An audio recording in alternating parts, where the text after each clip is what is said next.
මගේ ආදරණීය ක්‍රෂ් එකට ආදරෙන්.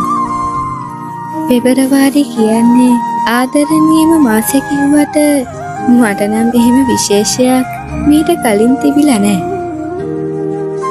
හැබැයි මේ පාර පෙබරවාරිය මගේ ජීවිතේම වෙනස් කළා. අවුරුදු 5ක් එකම ස්කූල් එකේ ඉගෙන ගත්තත් මම මීට කලින් එයාව දැකලා තිබුණේ නැහැ. මේ ගෙවුණු 2025 ආදරණීය පෙබරවාරියේ හරි අහඹකින් තමයි මම එයාව දැක්කේ.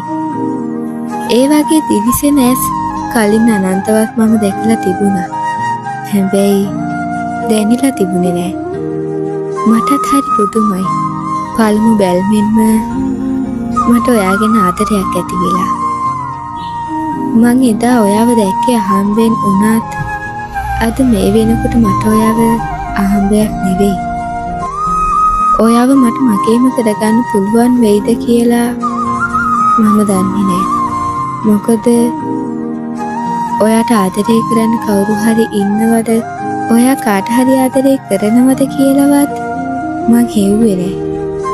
හැබැයි මට විශ්වාසයෙන් කියන්න පුළුවන් මගේ හිතේ ඔයා ගැන ඇති වුණ ඒ ආදරේ මොනම දෙයක් නිසාවත් ආයි මැකිලා යන එකක් නෑ කියලා.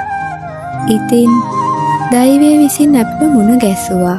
විශ්වය විසින් මට ඔයා ගැන ආදරයක් ඇති කළා. මං දන්නවා මගේ හැඟීම් ඔයාට දැනෙනවා. ඒත් මං දන්නේ නෑ මට ඔයා උරුමද කියලා. ඒ නිසා මගේ ආදරණීය ක්‍රෂ් එකට ආදරෙන් මං මෙහෙම ලියනවා. මගේ ජීවිතේ ලස්සනම පරිච්ඡේදයකදී මට අහම්බෙන් මුණ ගැසුණු ඔයාට මං හුඟක් ආදරෙයි.